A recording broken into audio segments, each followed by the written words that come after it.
Month 2 warranty ಬರುತ್ತೆ. 2 equal brand ಇದೆ. ಅದರಲ್ಲಿ ಇವ್ರು ಚೂಸ್ ಮಾಡಿರೋ ಬ್ಯಾಟ್ರಿ ಬಂದ್ಬಿಟ್ಟು ಅಮ್ರಾನ್. ಅಂದ್ರೆ ವಾರಂಟಿ ರೇಟ್ ಅಲ್ಲಿ ಸ್ವಲ್ಪ ಪ್ರೈಸ್ ಕಮ್ಮಿ ಇದೆ. ನಿಮ್ಗೆ ಏನಂದ್ರೆ ಒಂದು 80 ರೂಪಾಯಿ 100 ರೂಪಾಯಿ ಜಾಸ್ತಿ ಇರುತ್ತೆ ಅಷ್ಟೇ ಈ ರೇಟಿಗೆ. ಅದ್ರಲ್ಲಿ ಜಾಸ್ತಿ ಇರಲ್ಲ.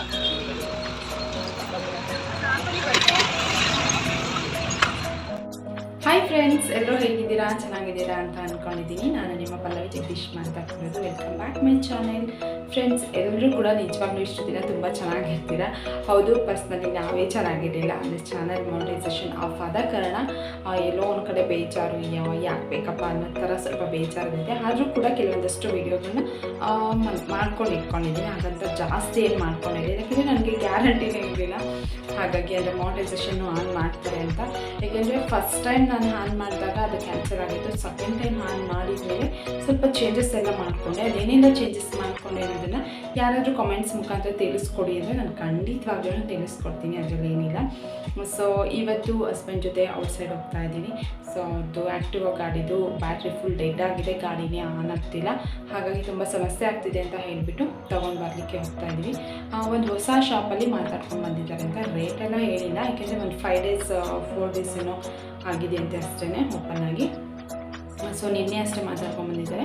ಇವತ್ತು ಹೋಗಿ ಕೇಳಿಬಿಟ್ಟು ತೊಗೊಂಡ್ಬಂದುಬಿಡೋಣ ಅಂತ ಹೇಳಿ ಹೊರಟಿದ್ದೀವಿ. ಹಾಗೆಯೇ ಬೇರೆ ಏನೇನಾದರೂ ತೊಗೊಂಡ್ರೆ ಅದನ್ನು ಕೂಡ ನಿಮ್ಮ ಜೊತೆಗೆ ಶೇರ್ ಮಾಡ್ಕೊಳ್ತೀವಿ. ಸೊ ಬನ್ನಿ ಫ್ರೆಂಡ್ಸ್. ತುಂಬ ದಿನ ಆದ ನಂತರ ನನ್ನ ವಿಡಿಯೋ ಮುಖಾಂತರ ಹೊರಗಡೆ ಹೋಗ್ತಾ ಇರೋದು. ಇಷ್ಟು ದಿನ ಹೊರಗಡೆ ಔಟ್ಸೈಡ್ ಎಲ್ಲ ಸಿಕ್ಕಾಪಟ್ಟೆ ಸುತ್ತಿದ್ದೀವಿ. ಆದರೆ ಇದು ನನಗೆ ಸ್ಪೆಷಲ್. ಯಾಕೆ ಮತ್ತೆ ಸ್ಟಾರ್ಟ್ ಮಾಡ್ತಾ ಇದ್ದೀನಿ ಅಲ್ವಾ ವೀಡಿಯೋಸ್ ಎಲ್ಲ ಹಾಕಲಿಕ್ಕೆ. ಹಾಗಾಗಿ ಎಲ್ಲೋ ಒಂದು ಕಡೆ ಖುಷಿ, ಏನೆಲ್ಲ ವೀಡಿಯೋಸ್ ಸಿಗುತ್ತೆ ಅದೆಲ್ಲ ಮಾಡ್ಕೊಂಡು ಬಂದುಬಿಡೋಣ ಅಂತ ಹೇಳಿದ್ದೀನಿ. ಹಸ್ಬೆಂಡ್ ಕೂಡ ಆಯ್ತಮ್ಮ ಅಂತ ಹೇಳಿದರೆ ನಾನು ಅವ್ರಿಗೆ ಹೇಳಿದ್ದೀನಿ, ಅಂಗಡಿನಲ್ಲೆಲ್ಲ ನೀವು ಮಾತಾಡ್ಕೊಂಡು ಬಂದಿರೋದ್ರಿಂದ ನಾನೇನು ಮಾತಾಡೋಕ್ಕಾಗಲ್ಲ, ನೀವು ಮಾತಾಡಿ ನಾನು ವೀಡಿಯೋ ಮಾಡ್ಕೊಳ್ತೀನಿ ಅಂತ ಹೇಳಿದ್ದೀನಿ. ಅದನ್ನೆಲ್ಲ ಓಕೆ ಅಂತ ಹೇಳಿದ ಮೇಲೆ ನಾನು ಹೋಗ್ತಾ ಇರೋದು. ಸ್ವಲ್ಪ ನಮಗೂ ಹೆಲ್ತ್ ಇಶ್ಯೂಸ್ ಇದೆ, ಆದರೂ ಕೂಡ ನಮ್ಮ ಮನೆಯವ್ರು ಕರ್ಕೊಂಡು ಹೋಗ್ತಿದ್ದಾರೆ. ಸೊ ಬನ್ನಿ ಏನೇನೆಲ್ಲ ತೊಗೊಳ್ತೀವಿ, ಹಾಗೆಯೇ ಬ್ಯಾಟ್ರಿಗೆಲ್ಲ ಎಷ್ಟಾಗುತ್ತೆ, ಹಾಗೆಯೇ ಅಂಗಡಿಯವರು ಏನು ಹೇಳ್ತಾರೆ ಅದೆಲ್ಲವನ್ನು ನಿಮ್ಮ ಜೊತೆಗೆ ಶೇರ್ ಮಾಡ್ಕೊಳ್ತೀನಿ. ಓಕೆನಾ? ಬನ್ನಿ ಫ್ರೆಂಡ್ಸ್, ಇವಾಗ ಶಾಪ್ ಹತ್ರ ಬಂದಿದ್ದೀವಿ. ಬ್ಯಾಟ್ರಿ ಕೇಳ್ಕೊಂಬಂದಿದ್ರು ಅಂತ ಹೇಳಿದ್ದೆ ಅಲ್ವಾ. ನೋಡಿ, ಅಡ್ರೆಸ್ ಬಂದುಬಿಟ್ಟು Kathriguppe main road, Vidyapete circle, Banashankari first stage. So ಇಲ್ಲಿರೋಂಥ ಅಂಗಡಿ, ಇದು ಹೊಸ ಅಂಗಡಿ, ಓಪನ್ ಮಾಡಿ 5 ಡೇಸ್ ಆಗಿದೆ. ಸೊ ನಾನು ವಿಡಿಯೋ ಮಾಡುವಾಗ ಅವರು ಏನು ಅಂದ್ಕೊಂಡ್ರೋ ಗೊತ್ತಿಲ್ಲ, ನಾನು ಹಾಗೆ ವಿಡಿಯೋ ಮಾಡ್ಕೊಂಡು ಬಂದೆ. ನೋಡಿ, ಎಲ್ಲ ಥರದ ಕಾರ್ ಬ್ಯಾಟ್ರಿ ಆಗಿರ್ಬೋದು, 2 ವೀಲರ್ ಬ್ಯಾಟ್ರಿ ಸಿಗುತ್ತೆ. ಜೊತೆಗೆ ನಿಮಗೆ ಬೇರೆ ಬೇರೆ ಒಂದು ಒಳಗಡೆನೂ ಕೆಲವೊಂದಷ್ಟು ಐಟಮ್ ಇದೆ ಅಂತ ನಮ್ಮ ಮನೆಯವ್ರು ಹೇಳ್ತಾಯಿದ್ರು. ಅದೇನೇನು ಅಂತ ನನಗೂ ಗೊತ್ತಿಲ್ಲ. ಬನ್ನಿ ನೋಡಿ. ಶಾಪ್ ತುಂಬ ಚಿಕ್ಕದೇ ಇರ್ಬೋದು, ಮತ್ತು ಆ ಕಡೆ ಕೂಡ ಶಾಪ್ ಹಿಂದೆ ಕಡೆ ಏನೋ ಇಟ್ಕೊಂಡಿದ್ದಾರೆ ಐಟಮ್ಗಳನ್ನ. ಸೊ ಅದೆಲ್ಲ ನಾನು ವೀಡಿಯೋ ಮಾಡೋಕ್ಕೆ ಹೋಗಿಲ್ಲ. ಹಸ್ಬೆಂಡ್ ಅವ್ರ ಜೊತೆಗೆ ಮಾತಾಡ್ತಾಯಿದ್ರು, ಮೊನ್ನೆ ಬಂದು ಕೇಳ್ಕೊಂಡು ಹೋಗಿದ್ದೆ ಅಲ್ವಾ ಅಂತ ಹೇಳಿ. ಜೊತೆಗೆ ಇವ್ರ ಶಾಪ್ದು ಕಾಂಟ್ಯಾಕ್ಟ್ ನಂಬರ್ ಕೂಡ ಕೊಟ್ಟಿದ್ದೀನಿ. ಅವ್ರ ಜೊತೆಗೆ ನೀವು ಕಾಂಟ್ಯಾಕ್ಟ್ ಮಾಡಿ ಮಾತಾಡ್ಕೊಳ್ಳಿ. ಅವರು ಅದೇನು ನಿಮಗೆ ಸರ್ವಿಸ್ ಕೊಡ್ತಾರೆ ಅಥವಾ ಕಾಂಟ್ಯಾಕ್ಟಲ್ಲಿ ಯಾವ ಥರ ನಿಮಗೆ ರೀಚ್ ಮಾಡ್ತಾರೆ ಆ ಥರ ನೀವು ಕಾಂಟ್ಯಾಕ್ಟ್ ಮಾಡ್ಕೊಳ್ಳಿ. ಜೊತೆಗೆ ನಮ್ಮ ನೇಮ್ ಈ ಥರ ಯೂಟ್ಯೂಬ್ ಚಾನಲಿಂದ ಒಬ್ಬರು ಬಂದಿದ್ರಲ್ವ, ಆ ಥರ ವೀಡಿಯೋ ಮಾಡಿಕೊಂಡು ಆ ಕಡೆಯಿಂದ ಬಂದಿದ್ದೀವಿ ಅಂತ ಹೇಳಿದರೆ ಕಮ್ಮಿಂಗ್ ಮಾಡಿಕೊಡ್ತೀನಿ ಅಂತ ಕೂಡ ಹೇಳಿದ್ದಾರೆ. ಹಾಗೆ ನಾನು ವೀಡಿಯೋ ಮಾಡುವಾಗ ಅವ್ರಿಗೆ ಡೌಟ್ ಬಂತು, ಏನೋ ಕೇಳಿದ್ರು ನನ್ನನ್ನು, ಏನಕ್ಕೋಸ್ಕರ ವೀಡಿಯೋ ಮಾಡ್ತಾಯಿದ್ದೀರಾ, ಏನಾದರೂ ಕಂಪ್ನಿಗೆ ಕೊಡಬೇಕು ಅಂತ ಏನಾದರೂ ವೀಡಿಯೋ ಮಾಡ್ತಾಯಿದ್ದೀರಾ ಅಂತ ಕೇಳಿದರು. ಇಲ್ಲ ಆ ಥರ ಏನೂ ಮಾಡಲ್ಲ, ಜಸ್ಟ್ ನಮ್ಮದು ಯೂಟ್ಯೂಬ್ ಚಾನಲ್ ಇದೆ, ಸೊ ಅದಕ್ಕೆ ಅಪ್ಲೋಡ್ ಮಾಡಲಿಕ್ಕೆ ಅಂತ ಹೇಳಿಬಿಟ್ಟು ನಾವು ಮಾಡ್ತಾ ಇರೋದು ಅಷ್ಟೇ ಅಂತ ಹೇಳಿದ್ದಕ್ಕೆ ಅವ್ರಿಗೆ ಖುಷಿ ಆಯಿತು. ಹೌದಾ, ನಾನೇನೋ ಅಂದ್ಕೊಂಡ್ಬಿಟ್ಟೆ, ಏನಪ್ಪ ಇವರು ವೀಡಿಯೋ ಎಲ್ಲ ಮಾಡ್ಕೊಳ್ತಿದ್ದಾರೆ ಅಂತ ಹೇಳಿದರು. ಜೊತೆಗೆ ಗ್ಯಾರಂಟಿ ಕಾರ್ಡ್ ಕೂಡ ಎಲ್ಲ ಕೊಟ್ಟಿರ್ತೀನಿ ಮೇಡಮ್, ನಿಮ್ಗೇನಾದರೂ ಬೇಕು ಅಂತ ಹೇಳಿದರೆ 4 ಇಯರ್ಸ್ ಒಳಗಡೆ ಏನೇ ಸಮಸ್ಯೆ ಬಂದರೂ ಬನ್ನಿ ಅಂತ ಹೇಳಿದ್ದಾರೆ. ಇವಾಗ ಅವರು ಅದ್ರ ಬಗ್ಗೆ ಎಕ್ಸ್ಪ್ಲೈನ್ ಮಾಡ್ತಾರೆ, ಬನ್ನಿ ಕೇಳೋಣ. ಬ್ಯಾಟ್ರಿ ಇವಾಗ ಆಕ್ಟಿವಾದು ಓಲ್ಡ್ 5MP ಅಂತ ಬ್ಯಾಟ್ರಿ ಬರುತ್ತೆ. ಅದಕ್ಕೆ ಬಂದ್ಬಿಟ್ಟು ಬ್ಯಾಟ್ರಿ ಬಂದ್ಬಿಟ್ಟು ನೋಡಿ, ಇದು ಎಕ್ಸೈಡ್ ಕಂಪನಿ, ಇದು ಬಂದ್ಬಿಟ್ಟು ಅಮ್ರಾನ್ ಕಂಪನಿದು. ನಿಮಗೆ 48 ಮಂತ್ 2 ವಾರಂಟಿ ಬರುತ್ತೆ. 2 ಈಕ್ವಲ್ ಬ್ರ್ಯಾಂಡ್ ಇದೆ. ಅದರಲ್ಲಿ ಇವ್ರು ಚೂಸ್ ಮಾಡಿರೋ ಬ್ಯಾಟ್ರಿ ಬಂದ್ಬಿಟ್ಟು ಅಮ್ರಾನ್. ಅಂದ್ರೆ ವಾರಂಟಿ ರೇಟ್ ಅಲ್ಲಿ ಸ್ವಲ್ಪ ಪ್ರೈಸ್ ಕಮ್ಮಿ ಇದೆ. 1050 ರೂಪೀಸ್ ಬರುತ್ತೆ ಆಫ್ಟರ್ ಎಕ್ಸ್ಚೇಂಜ್ ಹೋಗಿ ಹಳೆ ಬ್ಯಾಟ್ರಿ ತಗೊಂಡು. ಬೆಸ್ಟ್ ರೇಟ್ ನಮ್ದು ಶಾಪಲ್ಲಿ. ಓಕೆನಾ? ಇದು ಎಕ್ಸೈಡ್ 1100 ಆಗುತ್ತೆ. ಇದು ಆಫ್ಟರ್ ಎಕ್ಸ್ಚೇಂಜ್ ಹಳೆ ಬ್ಯಾಟ್ರಿ ತಗೊಂಡಾದ್ಮೇಲೆ 1100 ಬರುತ್ತೆ. ಇದು MRP ರೇಟ್ ಬಂದ್ಬಿಟ್ಟು 1621 ಬರುತ್ತೆ ರೇಟಿಂಗ್. ಅಂದರೆ ಯಾವಾಗ ಬಂದ್ರೂ 1100 ಇರುತ್ತೆ. ನಿಮ್ಗೆ ಯಾವಾಗ ಬಂದ್ರು ನಿಮ್ಗೆ ಓಲ್ಡ್ ಬ್ಯಾಟ್ರಿ ತಗೊಬಂತಂದ್ರೆ ನಿಮ್ಗೆ ಇದು 1100 ಇರುತ್ತೆ. ವಿತಿನ್ ಅಂದ್ರೆ ಇವಾಗ ಇನ್ನೊಂದು 3 ಮಂತ್ಸ್ ಆದ್ಮೇಲೆ ಎಕ್ಸೈಡ್ ಕಂಪ್ನಿಯವ್ರು ಚೇಂಜ್ ಮಾಡ್ತಾರೆ. ಅರೌಂಡ್ ಏನಂದ್ರೆ 50 ರೂಪಾಯಿ 60 ರೂಪಾಯಿ 80 ರೂಪಾಯಿ ಅಷ್ಟೇ ಡಿಫ್ರೆನ್ಸ್ ಇರುತ್ತೆ. 2 ವೀಲರ್ ಬ್ಯಾಟ್ರಿ ಮಾತ್ರ. ನೀವು ಯಾವಾಗ ಬಂದ್ರು 1 ಇಯರ್ ಬಿಟ್ಕೊಂಡ್ ಬಂದ್ರು ನಿಮ್ಗೆ ಏನಂದ್ರೆ ಒಂದು 80 ರೂಪಾಯಿ 100 ರೂಪಾಯಿ ಜಾಸ್ತಿ ಇರುತ್ತೆ ಅಷ್ಟೇ ಈ ರೇಟಿಗೆ. ಅದ್ರಲ್ಲಿ ಜಾಸ್ತಿ ಇರಲ್ಲ 2 ವೀಲರ್ ಬ್ಯಾಟ್ರಿಯಲ್ಲಿ. ಅರೌಂಡ್ ನೀವು ಒಂದು 2 ವರ್ಷ ಬಿಟ್ಕೊಂಡ್ ಬಂದ್ರೆ 150 ರೂಪಾಯಿ 120 ರೂಪಾಯಿ ಆ ತರ ಆಗಿರುತ್ತೆ. 1 ಇಯರ್ ಒಳಗಡೆ ಬಂತಾರೆ 100 ರೂಪಾಯಿ 80 ರೂಪಾಯಿ ಅಷ್ಟೇ ಡಿಫ್ರೆನ್ಸ್ ಇರುತ್ತೆ, ಜಾಸ್ತಿ ಇರಲ್ಲ. ನೀವ್ ಹೇಳ್ಬೋದು. ಬೇರೆ ನಮ್ಮ ಹತ್ರ ಟ್ರಾಲಿ ಸಿಗುತ್ತೆ. UPS ಟ್ರಾಲಿ ಇದು, UPS ಹಾಕೋದು. ಆಮೇಲೆ ನಮ್ದು UPS ಇದೆ, ಎಕ್ಸೈಡ್ ಕಂಪನಿ UPS. ಇದು ಬಂದ್ಬಿಟ್ಟು ಮೈಕ್ರೋಟೆಕ್ ಕಂಪನಿ ಇದು UPS. ಆಮೇಲೆ ಇದು ಬಂದ್ಬಿಟ್ಟು 2 ವೀಲರ್ಸ್ ಬ್ಯಾಟ್ರೀಸ್. ಎಲ್ಲ 2 ವೀಲರ್ ಬ್ಯಾಟ್ರಿನೂ ಎಕ್ಸೈಡ್ ಅಮ್ರಾನ್ ಇದೆ. ಇದು UPS ಬ್ಯಾಟ್ರಿ. ಆಮೇಲೆ ಈ ಕಡೆ ಇರೋದಲ್ಲ ಕಾರ್ ಬ್ಯಾಟ್ರೀಸ್. ಎಕ್ಸೈಡ್ ಕಂಪನಿದು, ಕೆಳಗಡೆ ಇದು ಅಮ್ರಾನ್ ಕಂಪನಿದು ಡಿಸ್ಟಿಲ್ ವಾಟರ್ ಇದೆ.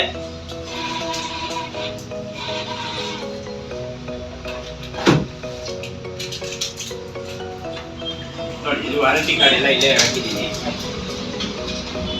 ನೀವೇನಂತಂದ್ರೆ ಅಂಗಡಿಗಳಿಗೆ ಕೇಳಿದ್ರೆ ಏನು ಹೇಳಲ್ಲ, ಅವರು ಮಾತಾಡೋದ್ರ ಮಾತಾಡ್ತಾರೆ. ನಾವು ರೆಗ್ಯುಲರ್ ಮಾಡ್ತೀವಿ, ನಮ್ದು ಆಗ್ತಿರ್ತೀವಲ್ಲ, ಅದರಿಂದ ಗೊತ್ತಿರುತ್ತೆ.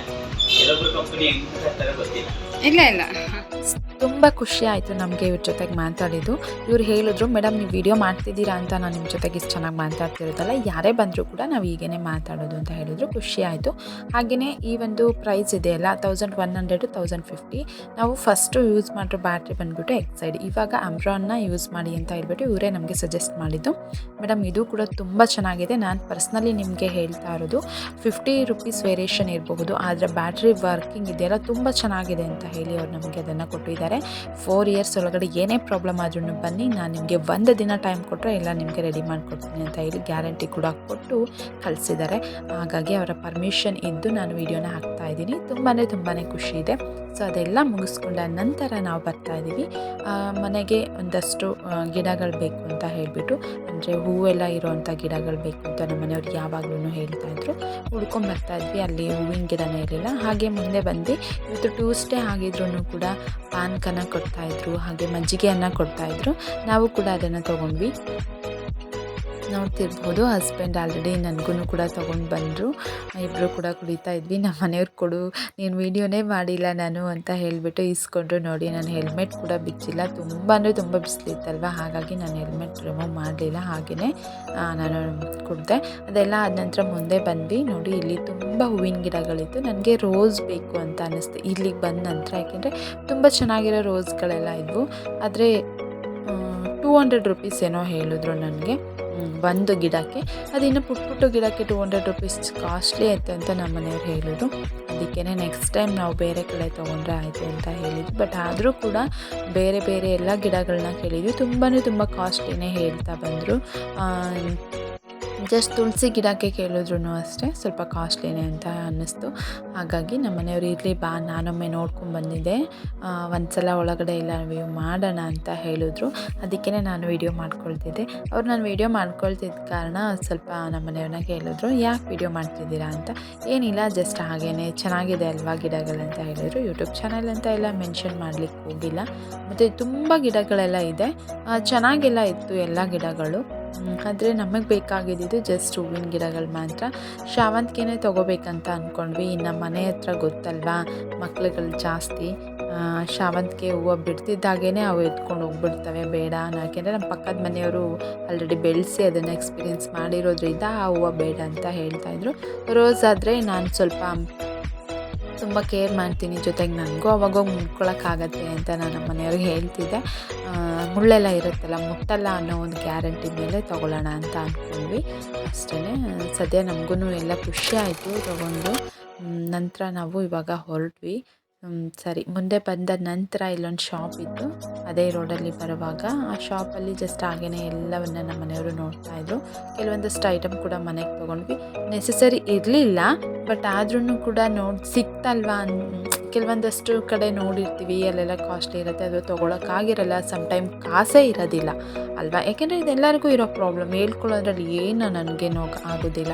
ಯಾಕೆಂದರೆ ಹೌದು, ಕೆಲವೊಂದು ಸಲ ಐಟಮ್ ತೊಗೋಬೇಕಂತ ಹೋದಂಥ ಸಮಯದಲ್ಲಿ ಅಮೌಂಟ್ ಇರೋದಿಲ್ಲ, ಜಸ್ಟ್ ನೋಡ್ಕೊಂಡು ಬಂದಿರ್ತೀವಿ. ಬಟ್ ಇವಾಗ ಬಂದಿದ್ದಾಗ ತೊಗೊಂಡ್ವಿ. ಏನೆಲ್ಲ ತೊಗೊಂಡ್ವಿ ಅನ್ನೋದನ್ನು ನಾನು ನಿಮಗೆ ಮನೆಯಲ್ಲೇ ನಿಮಗೆ ತೋರಿಸ್ತೀನಿ. ಇವಾಗ ಜಸ್ಟ್ ಹಾಗೇ ಶಾಪ್ ಮಾತ್ರ ತೋರಿಸ್ತಿದೆ. ಶಾಪ್ನವರು ಅಷ್ಟೇ ಯಾಕೆ ಇವ್ರು ವಿಡಿಯೋ ಮಾಡ್ಕೊಳ್ತಿದ್ದಾರೆ ಅಂತ ಸ್ಟಾರ್ಟಿಂಗಿಂದನೂ ನೋಡ್ತಾ ಇದ್ರು. ಬಟ್ ನಾನು ಏನು ಇರಲಿ ಪರವಾಗಿಲ್ಲ ಅಂತ ಹೇಳಿ ಸುಮ್ಮನೆ ಆದೆ. ಅದು ಏನಾಗಿದೆ ನೋಡಿ, ನಾನು ಹೊರಗಡೆಯಿಂದ ವಿಡಿಯೋ ಮಾಡ್ಕೊಂಬರಲಿಲ್ಲ. ಯಾಕೆ ಅಂತ ಹೇಳಿದ್ರೆ ನಾನೇನು ತೊಗೊಳೋದು ಬೇಡ, ಸದ್ಯಕ್ಕೆ ತುಂಬ ಖರ್ಚಾಗಿದೆ, ಮತ್ತು ಇನ್ನೂ ಏನೇನೋ ತೊಗೋಬೇಕು ಅಂತ ನಮ್ಮ ಮನೆಯವರು ಹೇಳ್ತಾ ಇದ್ದ ಕಾರಣ ನಾನು ಏನೂ ತೊಗೊಳೋದು ಬೇಡ ಅಂತ ವಿಡಿಯೋ ಮಾಡಲಿಲ್ಲ. ಆಮೇಲೆ ನಮ್ಮ ಮನೆಯವರೆಲ್ಲ ತೊಗೊಳೋಕ್ಕೆ ಇದನ್ನು ತೊಗೋ ಅದನ್ನು ತೊಗೋ ಅನ್ನೋಕ್ಕೆ ಸ್ಟಾರ್ಟ್ ಮಾಡಿದ್ರಲ್ವ, ಆವಾಗ ಅದಕ್ಕೇ ನಾನು ಓಕೆ ವಿಡಿಯೋ ಮಾಡ್ಕೊಬಿಡೋಣ ಒಂದು ಅಂತ ಹೇಳಿಬಿಟ್ಟು ಹಾಗೆ ವಿಡಿಯೋ ಮಾಡ್ತಾಯಿದ್ದೆ. ಅಲ್ಲಿ ನೋಡಿ ಮುದ್ದಾದ ಟಾಮಿ ಮನಿಕೊಂಡಿದ್ದಾನೆ. ನನಗೆ ತುಂಬ ಇಷ್ಟ ಟಾಮಿ ಅಂದರೆ ಮೊದಲೇ. ಅದು ತುಂಬ ದೊಡ್ಡವನು, ಎಲ್ಲಾದರೂ ಕಸ್ಬಿಟ್ರೆ ಅಂತ ನಮ್ಮ ಮನೆಯವರೇ ಸುಮ್ಮನೆ ವಿಡಿಯೋ ಮಾಡ್ತಿದ್ದೀಯ ಅಂತ ಗೊತ್ತಾಗಿ ಎದ್ದು ಬಂದರೆ ಅಷ್ಟೇ ಅಂತ ಹೇಳ್ತಿದ್ರು. ಸರಿ ಅಂತ ಸುಮ್ಮನೆ ಹಾಗೆ ಇದೆಲ್ಲ ನೋಡಿದ್ವಿ. ನೋಡಿ ತುಂಬ ಏನು ಬೇಕು ಅದೆಲ್ಲನೂ ಸ್ವಲ್ಪ ಆದಷ್ಟು ಕಮ್ಮಿ ರೇಟ್ಗೆ ಪರವಾಗಿಲ್ಲ, ನನಗೂ ಓಕೆ ಅಂತ ಅನ್ನಿಸ್ತು. ತೀರಾ ಏನು ಕಮ್ಮಿ ಇರಲ್ಲ, ಮತ್ತು ಇಲ್ಲೇನು ಬಾರ್ಗಿನ್ ಮಾಡೋ ಆಗಿರೋದಿಲ್ಲ, ಫಿಕ್ಸೆಡ್ ರೇಟ್ ಆಗಿರುತ್ತೆ. ಆಮೇಲೆ ನನಗೆ ತುಂಬ ಇಷ್ಟ ಆಗಿದ್ದಾನೆಂದರೆ ಇಲ್ಲಿ ನೋಡಿ ಮನಿ ಪ್ಲ್ಯಾಂಟ್ ಅಂತ ಹೇಳ್ತಿದ್ದೀನಿ, ಹೂ ಗಿಡಗಳನ್ನು ಬೆಳೆಸಲಿಕ್ಕೆ ಪಾಟ್ಗಳಿದೆಯಲ್ಲ, ಪರವಾಗಿಲ್ಲ ತುಂಬ ಕಮ್ಮಿ ಬೆಲೆಗೆ. ಅವ್ರ ಹತ್ರ ಎಲ್ಲ ಹೋಗಿ ಕೇಳಿದ್ರೆ ಸ್ವಲ್ಪ ಜಾಸ್ತಿನೇ ಹೇಳ್ತಾರೆ. ಇಷ್ಟು ದೊಡ್ಡ ಪಾಟ್ಗೆಲ್ಲನೂ ಜಾಸ್ತಿ ಹೇಳ್ತಾರೆ. ಇಲ್ಲ 100 ರುಪೀಸು, ಇನ್ನು 160 ರುಪೀಸ್ಗಂತೂ ಫುಲ್ ದೊಡ್ಡದೇ ಸಿಗುತ್ತೆ. ಅವರು ಜಸ್ಟ್ ಈಗ 100 ರುಪೀಸ್ ತೋರಿಸಿದೆ ಅಲ್ವಾ, ಅದಕ್ಕೇ 160, 150, 200 ಎಲ್ಲ ಹೇಳ್ತಾರೆ. ಪರವಾಗಿಲ್ಲ, ಇಲ್ಲಿ ನನಗೆ ಕಮ್ಮಿನೇ ಅಂತ ಅನ್ನಿಸ್ತು. ಮತ್ತು ನೋಡಿ ಇದು ಡಿಸೈನ್ ಆಗಿ ತುಂಬ ಚೆನ್ನಾಗಿತ್ತು. ನೋಡೋಣ ನೆಕ್ಸ್ಟ್ ಟೈಮ್ ತೊಗೊಳ್ಳೋಣ. ಮೊದಲು ಗಿಡನ ಪರ್ಚೇಸ್ ಮಾಡೋಣ ಅಂತ ಅಂದ್ಕೊಂಡ್ವಿ. ಇಲ್ಲಿ ಐಟಮ್ ತೊಗೊಂಡ್ವಿ, ಬ್ಯಾಗ್ ತಂದಿರಲಿಲ್ಲ. ಈ ಐಟಮ್ನೇ ಕೈಯಲ್ಲಿ ಇಟ್ಕೊಳ್ಳೋಕ್ಕಾಗಲಿಲ್ಲ ಅಂತ ಹೇಳ್ಬಿಟ್ಟು ನಾವು ಗಿಡ ತೊಗೊಳಕ್ಕಾಗಲಿಲ್ಲ. ಇನ್ನೊಂದಿನ ತೊಗೊಂಡ್ರೆ ಆಯಿತು ಅಂತ ಹೇಳ್ಬಿಟ್ಟು ನಮ್ಮ ಮನೆಯವರು ಇಲ್ಲಿನೇ ಕೆಲವೊಂದಷ್ಟು ಐಟಮ್ ತೊಗೊಂಡ್ವಿ ಅಲ್ವಾ, ಅದನ್ನೇ ಕೈಯಲ್ಲೊಂದಷ್ಟು ಇಟ್ಕೊಂಡ್ವಿ. ಬ್ಯಾಟ್ರಿ ಬೇರೆ ಇತ್ತು, ಅದೆಲ್ಲನೂ ಕೈಯಲ್ಲಿ ಇಟ್ಕೊಳ್ಳೋಕ್ಕಾಗದೆ ರೀ ಬೇಡ ಗಿಡ ಅಂತ ಅಂದ್ಕೊಂಡ್ವಿ ನಾವೇ. ಸೊ ನೋಡಿ, ಮತ್ತು ಇಲ್ಲಿ ಬಾಗಿಲಿಗೆ ತೋರಣ ಅಂತ ಹಾಕ್ಲಿಕ್ಕೆ ನಾನು ಮನೆಯವ್ರು ನೋಡ್ತಾ ಇದ್ರು ಯಾವುದನ್ನು ತೊಗೊಳ್ಳಿ ಅಂತ. ನಾನು ಬೇಡ ರೀ ಅಂತ ಹೇಳ್ತಿದ್ದೆ. ಟಾಮಿ ಹೊರಗಡೆ ಇವಾಗ ನೋಡಿ, ನಾನು ಜಸ್ಟ್ ಅಲ್ಲೊಂದು ಶಾಪ್ ಹೋದ್ವಿ ಅಲ್ವಾ, ಅವಾಗ ತೊಗೊಂಡು ಬಂದಂಥದ್ದು.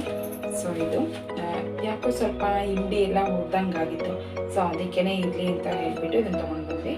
ಇದಕ್ಕೆ 60 ರುಪೀಸ್. ಚೆನ್ನಾಗಿ ಹಿಂಡಿ ಎಲ್ಲ ಏನೇ ಗಲೀಜಿದ್ರು ಕೂಡ ಕ್ಲಿಯರ್ ಆಗುತ್ತೆ, ಹಾಗಾಗಿ ಇದನ್ನು ತೊಗೊಂಡ್ವಿ. ಇನ್ನು ಇದು ಹಣ್ಣೆಲ್ಲ ತೊಗೊಂಡು ಬರ್ತಿರ್ತೀವಿ ಅಲ್ವಾ, ಜ್ಯೂಸ್ ಮಾಡ್ಕೊಳ್ಳೋಣ ಅಂತ ಹೇಳ್ಬಿಟ್ಟು ತೊಗೊಂಡ್ಬಂದು ಯಾವಾಗಲೂ ಮಿಕ್ಸಿಗೆ ಹಾಕ್ಕೋಬೇಕು, ಅದ್ರ ಬಗ್ಗೆ ಈ ರೀತಿಯಲ್ಲಿ ಜ್ಯೂಸ್ ಮಾಡಿಕೊಂಡ್ರೆ ಚೆನ್ನಾಗಿರುತ್ತೆ ಅಂತ ಹೇಳಿ ನಮ್ಮ ಮನೆಯವರೇ ನನ್ನ ತಗೊಳ್ತಿರೋದು.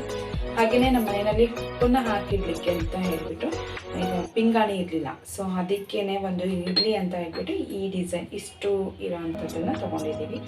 ಸಾಕಾಗತ್ತೆ ನಮ್ಮಿಬ್ರಿಗಲ್ವಾ, ಸಾಕು. ಇಷ್ಟಕ್ಕೆ ಹಾಕಿಟ್ಕೊಂಡ್ರೆ 1 ಸ್ಪೂನ್ ಹಾಕಿಬಿಟ್ಟು ಈ ಮುಚ್ಚಳವನ್ನು ಮುಚ್ಚಿದ್ರೆ ಕರೆಕ್ಟ್ ಆಗುತ್ತೆ. ಅದಕ್ಕೇ ಸಾಕು ಅಂತ ಹೇಳಿ. ಇದಕ್ಕಿಂತ ಇನ್ನೂ ದೊಡ್ಡದು ಕೂಡ ಇತ್ತು. ಇದಕ್ಕೆ 120 ರುಪೀಸ್ ಇದೆ, 180 ರುಪೀಸ್ದು ಇದೆ. ಅದು ಇನ್ನು ಸ್ವಲ್ಪ ಹೈಟ್ ಬರ್ತಿತ್ತು. ಇರಲಿ ಪರವಾಗಿಲ್ಲ ಸಾಕು ಅಂತ ಹೇಳ್ಬಿಟ್ಟು ಇದನ್ನು ತೊಗೊಂಡ್ವಿ. ಸೊ ಇದಾದ ನಂತರ ನಮ್ಮ ಮನೆಯಲ್ಲಿ ಯಾವಾಗಲೂ ಕೂಡ ಕಜ್ಜಿಕಾಯಿ ಎಲ್ಲ ಮಾಡುವಾಗ ನೀವೆಲ್ಲ ನೋಡಿರೋ ಥರ ಕೈನಲ್ಲೇ ಮಾಡಿದ್ದೀನಿ, ಸೈಡಲ್ಲೆಲ್ಲ ಶೇಪ್ನ. ಹಾಗಾಗಿ ಇರಲಿ ಅಂತ ಹೇಳ್ಬಿಟ್ಟು ಇದಿತ್ತು ನನ್ನ ಹತ್ರ, ಬಟ್ ಎಲ್ಲೋ ಮಿಸ್ ಆಗಿದೆ. ನಮ್ಮ ಮನೆಯವರು ಐಟಮ್ ಎಲ್ಲ ಹಾಕಿ ಇಡುವಾಗ ಮಿಸ್ ಆಗಿದೆ. ಸೊ ಅದಕ್ಕೇ ಅಂತ ಹೇಳ್ಬಿಟ್ಟು ಇದನ್ನು ತೊಗೊಂಡ್ವಿ. ಇದಕ್ಕೂ ಜಸ್ಟ್ 20 ರುಪೀಸು. ಇದಕ್ಕೆ 30 ರುಪೀಸೋ ಏನೋ ತೊಗೊಂಡ್ರು ಆ ಶಾಪಲ್ಲಿ. ಮೋಸ್ಟ್ಲಿ ಅಷ್ಟೇ ಅಂತ ಅಂದ್ಕೊಳ್ತೀನಿ, ಜಾಸ್ತಿ ಏನಿರಲಿಲ್ಲ. ಸೊ ಇಷ್ಟೆಲ್ಲ ತೊಗೊಂಡು ಇದೆಲ್ಲ ಆದಮೇಲೆ ನಮ್ಮ ಮನೆಯವರು ನಾನು ಇನ್ನು ವಿಡಿಯೋ ಎಲ್ಲ ಮಾಡ್ತೀನಿ, ನನಗೆ ಸ್ಟೋರೇಜ್ ಎಲ್ಲ ಇಲ್ಲ ಅಂತ ಹೇಳಿದ್ದಕ್ಕೆ ಅವ್ರ ಮೊಬೈಲ್ನಲ್ಲಿ ಎಲ್ಲ ಒಂದು ವಿಡಿಯೋನೂ ಮಾಡಿದ್ದಾರೆ. ಅದೆಲ್ಲ ಕಳಿಸ್ಕೊಂಡು ನಂತರ ವಿಡಿಯೋನ ಎಡಿಟ್ ಮಾಡಿ ನಾಳೆ ನಾನು ನಿಮಗೆ ಅಪ್ಲೋಡ್ ಮಾಡ್ತೀನಿ. ಖಂಡಿತವಾಗ್ಲೂ ಇದನ್ನು ವಿಡಿಯೋ ಮಿಸ್ ಮಾಡಲ್ಲ. ಯಾಕೆ ಅಂತ ಹೇಳಿದ್ರೆ ಈ ವಿಡಿಯೋ ನಮಗೆ ತುಂಬಾ ಇಂಪಾರ್ಟೆಂಟು. ಯಾಕೆ ಅಂದರೆ ಇಷ್ಟು ದಿನ ಆದ ನಂತರ ನಾನು ವೀಡಿಯೋಸ್ ಹಾಕ್ತಾ ಇರೋದು. ಅದಾದಮೇಲೆ ನಾನು ವೀಡಿಯೋಗೋಸ್ಕರನೇ ನಾವು ಔಟ್ಸೈಡ್ ಹೋಗಿಲ್ಲ. ಆ್ಯಕ್ಚುಲಿ ಗಾಡಿಗೆ ಬ್ಯಾಟ್ರಿ ಬೇಕಿತ್ತು, ಆ್ಯಂಡ್ ಬ್ಯಾಟ್ರಿನೇ ನಿಮಗೆ ರೇಟೆಲ್ಲ ನಾನು ತೋರಿಸಿದ್ದೀನಿ ಎಷ್ಟಾಗಿದೆ ಅಂತ. ಯಾರಿಗಾದ್ರೂ ಬ್ಯಾಟ್ರಿ ಇನ್ನೂ ಕಮ್ಮಿ ರೇಟ್ ಅಂದರೆ ಆ್ಯಕ್ಚುಲಿ ಇಷ್ಟೇ ಕಮ್ಮಿ ರೇಟು, ಇನ್ನೆಲ್ಲ ಕಡೆನೂ ಬೇರೆ ಬೇರೆ ಕಡೆ ಎಲ್ಲ ಜಾಸ್ತಿ ಇರುತ್ತೆ. ಬಟ್ ಇವಾಗ ಅವರು ಸ್ಟಾರ್ಟಪ್ ಮಾಡಿರೋದ್ರಿಂದ ಹೋಗಿ ಕಾಂಟ್ಯಾಕ್ಟ್ ನಂಬರ್ ಕೂಡ ಇರುತ್ತೆ, ಇಲ್ಲ ನಮ್ಮ ಒಂದು ಹೆಸರು ಕೂಡ ಹೇಳಿ ಖಂಡಿತವಾಗ್ಲೂ ಅವರು ಕಾಂಟ್ಯಾಕ್ಟ್ ಮಾಡಿದಾಗ ಕೊಡ್ತಾರೆ. ಯೂಟ್ಯೂಬ್ ಚಾನಲ್ ಅಂತ ಹೇಳಿ ವಿಡಿಯೋ ಮಾಡಿದ್ರಲ್ವಾ ನಿಮ್ಮ ಒಂದು ಅಂಗಡಿಯಲ್ಲಿ ಅಂತ ಹೇಳಿದ್ರು ಕೂಡ ಅವ್ರು ಖಂಡಿತವಾಗ್ಲೂ ಕೊಡ್ತಾರೆ. ಇನ್ನು ಕಮ್ಮಿನೇ ಮಾಡ್ತೀನಿ ಅಂತಲೂ ಹೇಳಿದ್ದಾರೆ. ಪರವಾಗಿಲ್ಲ, ಒಂದು ಒಳ್ಳೆ ರೀತಿ ಚೆನ್ನಾಗಿ ನಮ್ಮ ಜೊತೆ ಚೆನ್ನಾಗಿ ಮಾತಾಡಿದ್ರು, ನನಗೆ ತುಂಬ ಖುಷಿ ಆಯಿತು. ಓಕೆ ಫ್ರೆಂಡ್ಸ್, ಇಲ್ಲಿಗೆ ಈ ವಿಡಿಯೋನ ನಾನು ಮುಗಿಸ್ತಾ ಇದ್ದೀನಿ. Thank you so much and bye bye. Good night ಎಲ್ರಿಗೂ ಕೂಡ. ಓಕೆನಾ, ನಾನು ಸ್ವಲ್ಪ ಬಂದು ರೆಸ್ಟ್ ಕೂಡ ಮಾಡಿದೆ. ಆ್ಯಕ್ಚುಲಿ ಇವಾಗ 7:30 ಆಗಿದೆ, ಹಾಗಾಗಿ ತುಂಬ ಕೆಲಸಗಳಿತ್ತು, ಅದೆಲ್ಲವನ್ನು ಮುಗಿಸ್ಕೊಂಡು ಬರೋಷ್ಟೊತ್ತು ತುಂಬ ಲೇಟ್ ಆಯಿತು. ಬಂದು ಸ್ವಲ್ಪ ರೆಸ್ಟ್ ಮಾಡಿ ಇವಾಗ ವಿಡಿಯೋನ ಕಂಪ್ಲೀಟ್ ಮಾಡಿಬಿಡೋಣ ಅಂತ ಹೇಳ್ಬಿಟ್ಟು ಬಂದಿದ್ದೀನಿ. ಹಾಗಾಗಿ ಸೊ ಎಲ್ರಿಗೂ ಕೂಡ ಧನ್ಯವಾದಗಳು ಆ್ಯಂಡ್ ಬಾಯ್. ಓಕೆನಾ.